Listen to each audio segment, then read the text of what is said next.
Right, let's talk to John Mair, ex-BBC producer, author of several books about the BBC, none of which predicted that Gary Lineker would quit Match of the Day. He leaves at the end of the season, which is no bad thing as far as I'm concerned. Let's have a look at what Lineker had to say about Israel back in May.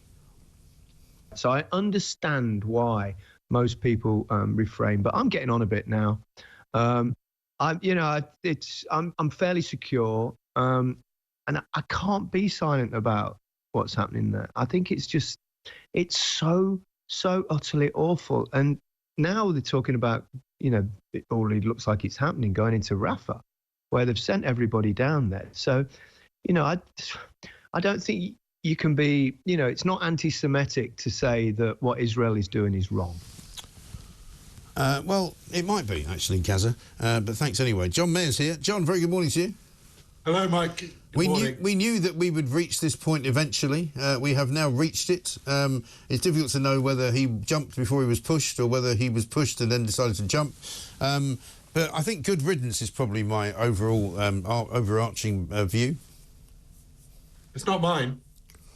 I think he sailed too close to the sun. There were lots of people after him, after those comments, and I worry about Twitter mobs, Mike. The Twitter mob has got Gary, and the Twitter mob will now get the Archbishop of Canterbury next.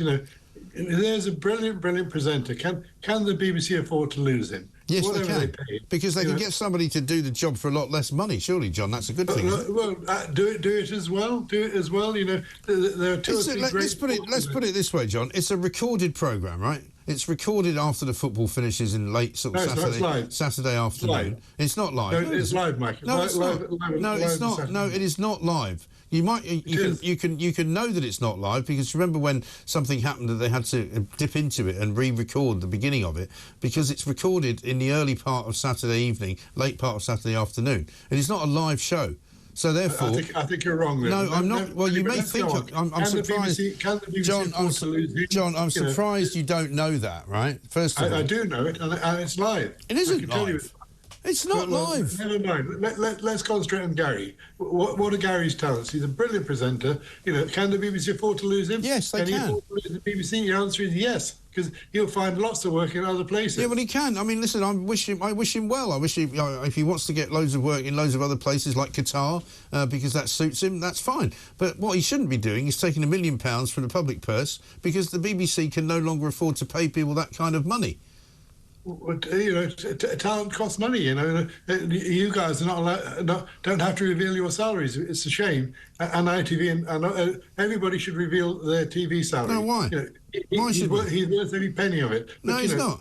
No, he's not. Absolute rubbish. In my view, is not in your view. I mean, and also, I mean, yeah, but it's not. But it's my money and it's your money that's paying him. And at the end of the day, what I get paid is not your money, and it's private, money that's generated by this company. And the same goes for ITV. The BBC is in a unique position where they pay people because they are funded by the public, right? And that's why the public take a great interest in what those people do. And Gary Lineker, as you said, very diplomatically, sailed too close to the sun. He basically put his nose where it shouldn't have gone. He's a TV presenter for sport, and he should not issue any views on anything else. Thank you very much indeed. Talent costs money, Mike. All talent costs money. And the BBC is in the market for talent. So what are they going to do? Are they going to say, "Sorry, Gary, we'll halve your pay"? Well, they could do. I mean, believe it or not, that's what commercial companies do when they can't afford to pay people anymore. And if you don't like it, you can leave. Well, look, let's talk about life after the BBC for Gary. What's he going to do? No, let's talk about life after Gary for the BBC. No, let's talk about life after Gary for the BBC, because the BBC and Match of the Day will continue to be a popular programme whether he heads it or not. And they will probably not as popular. I disagree. I bet you any money. You remember the time when he was suspended and everybody went on strike? Yeah, strike. They got bigger ratings for that show than any other one. Yeah, the BBC cannot afford to thrash its brands. Strictly Come Dancing, The News, they have these big brands, and that's what people know and expect, and you don't thrash them. This has been a battle, obviously, between him and the new head of sport, and head of sport's won. Head of sport doesn't like him. Head of sport thinks he's a waste of money. Head of sport was determined to get rid of him, wasn't he? Yeah. And, the leaked memo a few weeks ago. But look, Gary Lineker will survive. Some people don't. Where's Clive Tilsley these days? Well, Clive Tilsley's retirement age, really. I mean, he was the subject of something that happened at ITV where they decided he's a bit too old. Let's get rid of him, and that's what happens in organisations. But it doesn't happen to the BBC. They keep people on. Like David Attenborough will be working till he drops dead, presumably. When there might be other people who are younger than him who would be better at doing the job. Isn't David Attenborough worth every penny the BBC no, he's pays not. him? I disagree. Do you not? He can't. No, because he's too old now. Really? Put him, 97. Yeah. No, come on. Stop. How old is he? How old is he?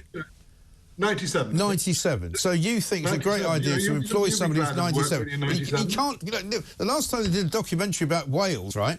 They couldn't take him there because he's too old. What's the point of that? He's doing a documentary about Asia, and it hasn't been to Asia for it. So what? So he's basically a voiceover. He's now a voiceover artist getting paid bucket loads of money at the age of 97. Give it up, man. Being paid for his knowledge, being paid for his experience, and being paid for his popularity. Well, you might as well dig up a mummy from the ancient Egypt and go, this is a great person to have on to do an Egyptian show, because he lived there. Now you're getting silly. No, I'm not. I'm just extending your logic to the point of ludicrousness, because that's what it is. No.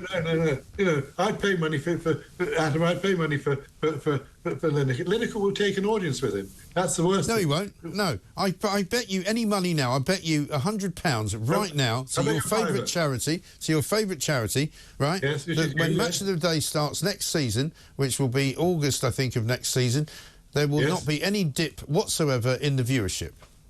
Well, let's see who presents it. Will the BBC go? It doesn't matter who presents it. You could present it, and they wouldn't go down. No, that's not true. If he goes to TNT or a semi-terrestrial channel, he will take an audience with him. No, he won't. He's already done that. He went and worked for TNT when they used to be called BT Sport. It didn't make any difference. He didn't take an audience away because he did Champions League football, which the BBC can't afford to do anymore. They didn't have the events. So he didn't take an audience away, did he? Oh, I'm sure he will. No, he didn't take it. No, you can just admit that you're wrong, John. Right now, just do it. Go on, it'll be easier for everybody. No, I'm not wrong. You just said he'd take an audience away. He went to BT Sport, didn't take an audience away. Correct? Yeah, but which was a subscription and which didn't have many events. Oh, right. So where do you think he's going to go that he's going to take an audience away then? I have no idea. Maybe ITV will... You have no idea. The truest thing you've said all show. Like Des Lynam, maybe he'll... Where's Des Lynam now? What's that, Mike? Where's Des Lynam now? I know, exactly. That's the trouble. Well, he hasn't taken an audience away. You remember what happened to the one... Do you remember the One Show? I do. Do you remember when they brought those two idiots in to do the One Show, and then everybody thought, oh, when they leave to go and do a show on ITV, that'll be the end of the One Show? Well, guess what? It wasn't the end of the One Show. The One Show continues, and the two idiots are still not working very much. But what you're forgetting, Mike, is that Gary Lineker has an 18-month contract after next year. He's going to present the World Cup. And the FA Cup but he's going to no longer do Match of the Day, which is the flagship programme, as you suggested. It is, and I think it's a pity, and I think Gary Lineker should have his views, and you've got your views. He should have his views. He can have his views. He can come and have a job here if he wants to have views. It's not a problem. I'm sure that Talk or GB News would love him, but I'm not sure he'd like to work for either of you. Why not? I don't think he shares your world view, shall we say? Oh, right. So what? He's a bit sort of a man who can't be seen with people he doesn't agree with. Is that the problem? No, you're trying to say in code he's a bit of a lefty, and so what? Well, it's not really code, is it? He is a lefty. Okay, well, fine. So why should he not have lefty views? Well, he's entitled to. I've always said he's entitled to have his views, but he can't work for the BBC on Match of the Day and have those kind of views. He can't do it. Even the BBC, John, agrees with me. Well, eventually they have. Well, they were the ones who put down the guidelines. He was the one that breached them. That's why he got suspended, and that's why he's now leaving. And I predicted this. I predicted this. No, I predicted this. Yeah, but he doesn't, does he? Because he's going. I predicted this. So I'm right. I'm afraid you're wrong. Doesn't think so. I mean, the head of sport was obviously out to get it. Will he be... All right, one final question. One final question for you, John. Will he be replaced by a woman? Well, that's what I'm saying. The BBC will be very woke about this, which is probably a mistake. So you think if they put a woman on Match of the Day, it's a mistake? Well, I think it might be a mistake. The person Might be a mistake.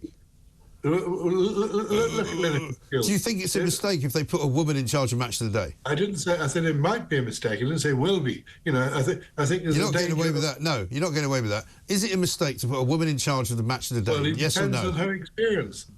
Has she played for England? Has she played football at a high level? Does she know football? Right. Well, they're not going to put Jonah Lumley in, are they? I don't know. You never know. Well, maybe they will. You never know. All right, Attenborough. John, listen, good to talk to you. Thanks very much indeed. Before we go, let's have a listen to Gary Lineker talking about how he was discriminated against because of his skin colour. You'll love this. Not being good at sport, life would have been very different for me because I was, you know, I was kind of not... I think I would have been bullied at school. They were kind of marginally that way anyway because I was like, you know, this tiny geeky kid with like, you know, darkish skin, and it was pretty much racist abuse. Although I'm as English as they come. See, the problem with Gary Lineker there is he said English, right? So what's he saying? Is it because he's white, he's English? Is that what he means? Does he mean that he's white, he's dark skin? What you mean, like people with darker skin are not English? Is that what he means? I certainly hope not.